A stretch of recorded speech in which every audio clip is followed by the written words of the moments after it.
no keys, push the start. Yeah, you know what it is. Everything I do it big. Yeah, screaming that's nothing. When I pulled on the lot, that's nothing. Stuck in my town, you see me, you know everything. Black and yellow, black and yellow, black and yellow, black and yellow. I put it down from the whip to my diamonds. I've been black and yellow, black and yellow, black and yellow. Hakikat RPP. RPP ini merupakan singkatan dari Rencana Pelaksanaan Pembelajaran, yang merupakan sebuah dokumen yang berisi gambaran atau rencana pembelajaran yang dilakukan dalam satu kali pertemuan, satu semester ataupun lebih. RPP ini disusun oleh guru pengampu mata pembelajaran sebelum kegiatan belajar mengajar. Dan adapun RPP yang bermutu ini sangat penting karena berpengaruh terhadap pelaksanaan pembelajaran dan pencapaian tujuan pembelajaran yang ditentukan dalam kerangka dasar kurikulum. Oleh karena itu, kemampuan dalam menyusun RPP sangat berkompetensi, terutama kepada seorang guru. Prinsip pengembangan komponen dan sistematika RPP. Baik. Adapun prinsip-prinsip pengembangan RPP, yang pertama ialah memperhatikan KD, yang dimana KD ini adalah kompetensi dasar atau konten atau kompetensi yang terdiri atas sikap, pengetahuan, dan keterampilan yang bersumber pada peserta didik. Nah, yang kedua, memperhatikan perbedaan individu peserta didik. Nah, adapun istilah individu berasal dari kata individera yang berarti satu kesatuan organisme yang tidak dapat dibagi-bagi atau tidak dapat dipisahkan. Nah, individu merupakan kata benda dari individual yang berarti orang atau perseorangan.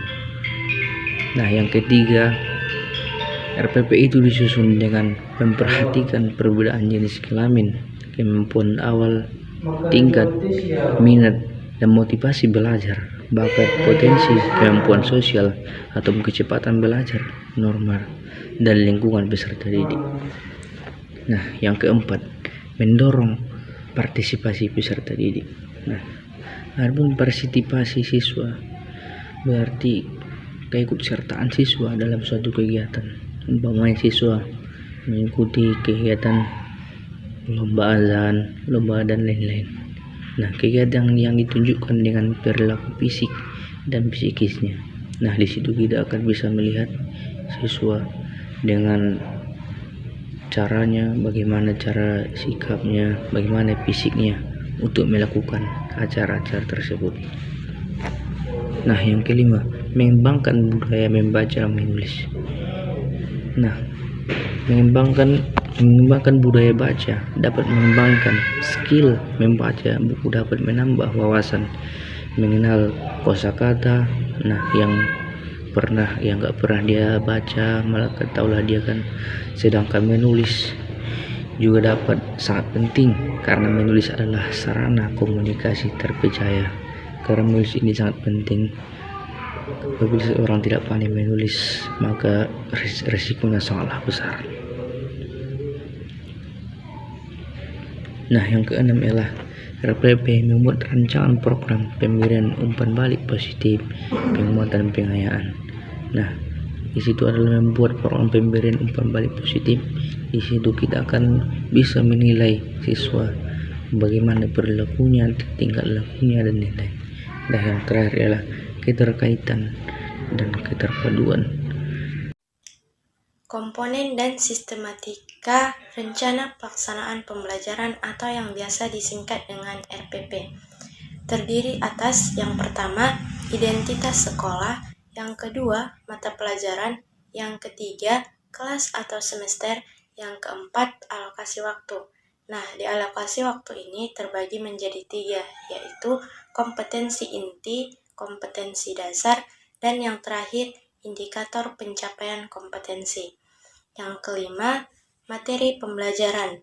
Dalam materi pembelajaran ini dapat berasal dari buku teks dan buku panduan guru. Yang keenam, kegiatan pembelajaran.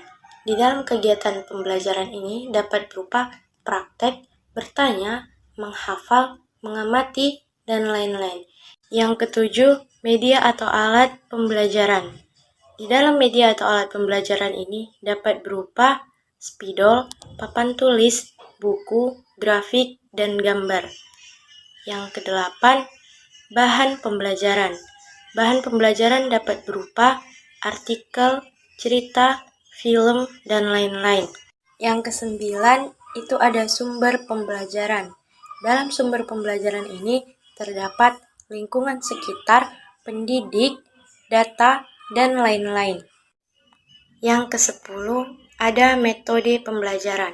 Dalam metode pembelajaran ini dapat berupa proyek, diskusi, bertanya, tugas mandiri, dan tugas kelompok. Yang terakhir itu penilaian pembelajaran. Sekian dari komponen dan sistematika rencana pelaksanaan pembelajaran atau yang disingkat dengan RPP. Tentang RPP atau yang kita sebut dengan rencana pelaksanaan pembelajaran, yang mana arti dari sebuah RPP adalah sebuah dokumen yang mengatur tata cara pembelajaran dalam suatu kelas atau program pendidikan. Nah, RPP ini mengatur tujuan, metode, dan langkah-langkah pembelajaran, serta menyediakan informasi tentang materi, alat, dan media belajar, dan penilaian. Nah, adapun langkah-langkah untuk pembuatan RPP dalam mata kuliah Akidah Akhlak dapat diterangkan melalui berbagai sumber. Yang pertama adalah pendekatan dan metode pembelajaran, yang mana sesuai dengan kurikulum, guru harus memilih pendekatan dengan pembelajaran yang sesuai dengan materi Akidah Akhlak. Apa contohnya? Misalnya, dapat menggunakan metode pembelajaran yang dapat bertujuan untuk mempertinggi kompetensi inti dan kompetensi dasar, serta pemahaman konsep, kegiatan praktis, dan evaluasi. Yang kedua, menyusun langkah-langkah kegiatan. Guru harus menyusun langkah-langkah kegiatan yang sesuai dengan materi pembelajaran, termasuk kegiatan awal, kegiatan inti, dan penutupnya. Dan yang ketiga adalah menentukan alokasi waktu, yang mana guru harus menentukan alokasi waktu yang sesuai dengan kompetensi inti dan kompetensi dasar, dan akan dengan syarat-syarat pembelajaran yang telah ditetapkan. Nah, kemudian ada juga menyusun sumber belajar. Guru harus menyusun sumber belajar yang sesuai dengan materi pembelajaran, termasuk buku, majalah, dan sumber elektronik. Yang keempat ialah penilaian, yang mana penilaian ini menentukan cara penilaian yang sesuai dengan materi pembelajaran. Penilaian harus disesuaikan dengan kompetensi inti dan kompetensi dasar yang akan diteruskan. Kemudian, pengembangan silabus dan RPP. Guru dapat mengembangkan silabus dan RPP yang sesuai dengan kurikulum 2013 atau mungkin dengan kurikulum yang saat ini, yaitu kurikulum Merdeka, yang termasuk kompetensi inti, kompetensi dasar, dan indikator kompetensinya. Yang kemudian adalah penyusunan komponen RPP, yang mana guru harus memenuhi ketentuan komponen RPP yang termasuk identitas RPP, tujuan pembelajaran, materi pembelajarannya, sumber-sumber belajarnya, dan tata cara penilaiannya.